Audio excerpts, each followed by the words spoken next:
Hello दोस्तों, कैसे हैं आप सभी। आई होप कि आप लोग ठीक होंगे। तो दोस्तों, आज के इस वीडियो में जैसा कि हम लोग जो है 19 दिसंबर 2016 का पेपर सॉल्व कर रहे हैं। और इससे पहले की वीडियो में हम लोग जो पार्ट 1 था उसमें हम लोग 10 क्वेश्चन कंप्लीट कर चुके थे। और आज की इस वीडियो में हम लोग 11 से स्टार्ट करेंगे। आप लोग पहला क्वेश्चन स्क्रीन पर देख पा रहे होंगे। तो दोस्तों, आप लोग फटाफट वीडियो को शेयर कर दीजिए। नए हो चैनल पर तो सब्सक्राइब कर लीजिए। क्वेश्चन हम लोग देखते हैं, विस्मृति कम करने का उपाय है। ऑप्शन ए है सीखने में कमी, बी है सीखने की त्रुटिपूर्ण विधि, सी है पाठ की पुनरावृत्ति, डी है स्मरण करने में कम ध्यान देना। तो दोस्तों, विस्मृति कम करने का उपाय क्या है? सीखने में कमी, सीखने की त्रुटिपूर्ण विधि, पाठ की पुनरावृत्ति। दोस्तों, सी ऑप्शन आप देख पा रहे होंगे, ये आपका करेक्ट आंसर होगा। जैसा कि क्वेश्चन में दिया है, विस्मृति कम करने का उपाय है, तो ये पाठ की पुनरावृत्ति है। ठीक है दोस्तों, इसको हम लोग थोड़ा में अगर डिटेल में देखें, जैसे जब व्यक्ति अपने भूतकाल के अनुभवों या फिर सीखी हुई बातों को चेतन में लाने में असफल हो जाता है, तब उसे विस्मृति कहते हैं। क्या कहते हैं? उसे विस्मृति कहते हैं। ठीक है, इसको कम करने के लिए यह आवश्यक है कि सीखी गई बातों या अनुभवों की पुनरावृत्ति की जाए। तो यही पुनरावृत्ति का मतलब है दोस्तों, कि आप उस चीज़ को दोहराते रहें, बार बार पढ़ते रहें, रिविज़न करते रहें। तो आपका इसी से रिलेटेड है। तो ऑप्शन सी जो है ये आपका करेक्ट हो जाएगा। अगला क्वेश्चन देखेंगे, क्रोध व भय प्रकार है। ऑप्शन ए है अभिप्रेरणा, बी है संवेग, सी है परिकल्पना, डी है मूल प्रवृत्ति। तो दोस्तों, क्रोध व भय किसके प्रकार हैं? तो ये जो है आपके संवेग के प्रकार हैं। ऑप्शन बी जो है ये आपका करेक्ट आंसर होगा। दोस्तों, मैकडूगल द्वारा इसी प्रकार जो है 14 संवेगों की व्याख्या की गई है। कितने? 14 संवेगों की व्याख्या की गई है। किसके द्वारा? मैकडूगल के द्वारा। ये भी क्वेश्चन इंपॉर्टेंट है, आपसे पूछ सकता है। मैकडूगल के द्वारा कितने संवेगों की व्याख्या की गई है? तो टोटल 14 संवेग की। ठीक है, अगला क्वेश्चन अब हम लोग देखेंगे, दूसरे व्यक्ति के बाह्य व्यवहार की नकल है। ऑप्शन ए है सीखना, बी है अनुकरण, सी है कल्पना, डी है चिंतन। दोस्तों, दूसरे व्यक्ति की बाह्य व्यवहार की नकल जो है ये क्या है? अनुकरण है। ऑप्शन बी जो है ये हमारा करेक्ट आंसर होगा, क्योंकि दूसरे व्यक्तियों के बाह्य व्यवहारों की नकल करना ही अनुकरण कहलाता है। और जिन व्यक्तियों के व्यवहारों का अनुकरण किया जाता है उन्हें निदर्श कहा जाता है। क्या कहा जाता है? निदर्श। ठीक है, उन्हें निदर्श कहा जाता है। अगला क्वेश्चन अब हम लोग देखेंगे, यदि पूर्व ज्ञान व अनुभव नए प्रकार के सीखने में सहायता करते हैं तो उसे कहते हैं। ऑप्शन ए है नकारात्मक प्रशिक्षण स्थानांतरण, बी है सकारात्मक प्रशिक्षण स्थानांतरण, सी है प्रशिक्षण स्थानांतरण, डी है सीखना। दोस्तों, अगर पूर्व का ज्ञान या अनुभव जो है आपके नए प्रकार के सीखने में सहायता करता है तो उसे कहते हैं।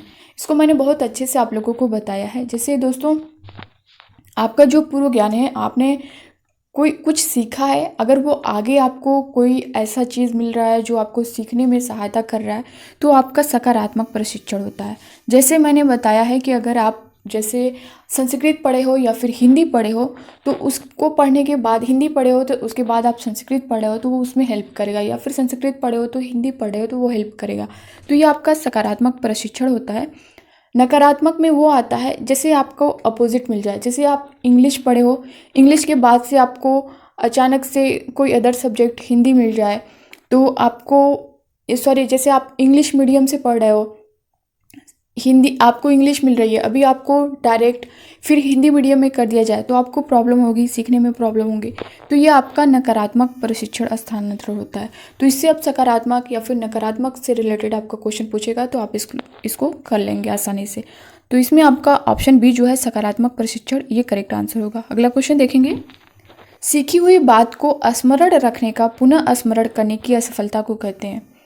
ऑप्शन ए है कल्पना, बी है स्मृति, सी है विस्मृति, डी है ध्यान। तो इसका करेक्ट आंसर क्या होगा? सीखी हुई बात को स्मरण रखने या पुनः स्मरण करने की असफलता को कहते हैं, इसे विस्मृति कहते हैं, विस्मृति। ऑप्शन सी जो है ये आपका करेक्ट होगा।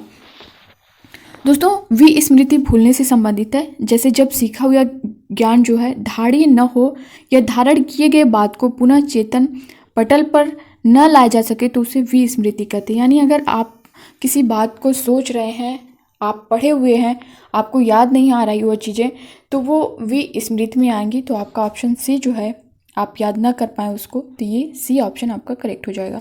अगला क्वेश्चन देखते हैं, टर्मन के अनुसार 90 से 100 बुद्धि लब्धि का बालक माना जाता है? ऑप्शन ए है मंद बुद्धि, बी है सामान्य बुद्धि, सी है श्रेष्ठ बुद्धि, डी है चिड़ बुद्धि।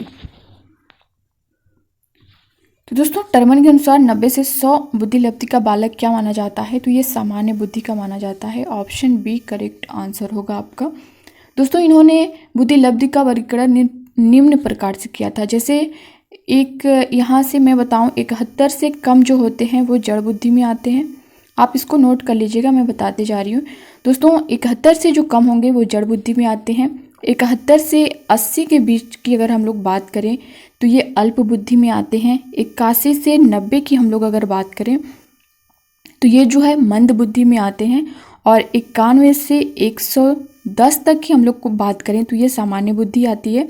ठीक है, जबकि क्वेश्चन आप देख पा रहे होंगे 90 से 100 के बीच पूछा है तो ये आपका इसी में आएगा। ठीक है, 91 से 110 के बीच में आएगा तो इसमें सामान्य बुद्धि के बालक आते हैं, बच्चे आते हैं।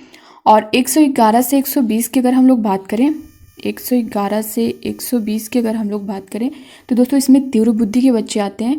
और 121 से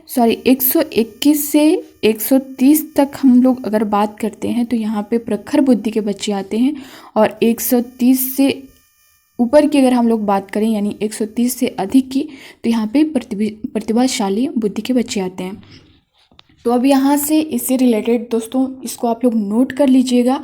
और यहाँ से एक क्वेश्चन आपका आता है, श्योर है यहाँ से 1 नंबर आपसे पूछेगा, आप लोग इसे नोट कर लीजिएगा। ठीक है, नेक्स्ट क्वेश्चन अब हम लोग देखेंगे। हाल का सिद्धांत निम्न में किसकी व्याख्या करता है? ऑप्शन ए है बुद्धि की प्रकृति, बी है अधिगम में अभिप्रेरणा की भूमिका, सी है मूल्यों का विकास, डी है किशोरावस्था का विकास। हाल का सिद्धांत निम्न में से किसकी व्याख्या करता है? तो दोस्तों ये किसकी व्याख्या करता है? किशोरावस्था का विकास। ऑप्शन डी जो है ये आपका करेक्ट आंसर होगा। इन्होंने दोस्तों स्टेनले हॉल इनका पूरा नाम है, इन्होंने 1904 में प्रकाशित अपनी पुस्तक एडोलसेंस में किशोरावस्था के विकास को आकस्मिक विकास के सिद्धांत के अंतर्गत व्याख्यात किया है। किसमें? 1904 में। ठीक है, पुस्तक का नाम क्या है? एडोलसेंस, इसको नोट कर लीजिएगा। अगला क्वेश्चन देखेंगे। मानव व्यक्तित्व के मनोलैंगिक विकास को निम्न में किसने महत्व दिया था? ऑप्शन ए है कमेनियस, बी है हॉल, सी है हॉलिंगवर्थ, डी है फ्रायड। तो दोस्तों मनोलैंगिक विकास ये भी आपका मोस्ट इंपॉर्टेंट क्वेश्चन, यहाँ से 1 नंबर आपका पूछता है। किसने महत्व दिया था? तो दोस्तों ये फ्रायड ने दिया था। ऑप्शन डी जो है ये हमारा करेक्ट आंसर होगा। ठीक है, यहाँ पे दोस्तों मैं यहाँ पे इनके बारे में थोड़ा सा हम लोग बात करते हैं। व्यक्तित्व के विकास की व्याख्या के लिए फ्रायड ने जो है सर्वप्रथम मनोविश्लेषणात्मक सिद्धांत का प्रतिपादन किया। कि कौन सा? मनोविश्लेषणात्मक सिद्धांत का प्रतिपादन इन्होंने किया था। कौन किया था? फ्रायड ने किया था। और इन्होंने दोस्तों व्यक्ति के मनोलैंगिक विकास के संदर्भ में मुख्य रूप से 5 अवस्थाओं का उल्लेख किया है। कौन कौन सा?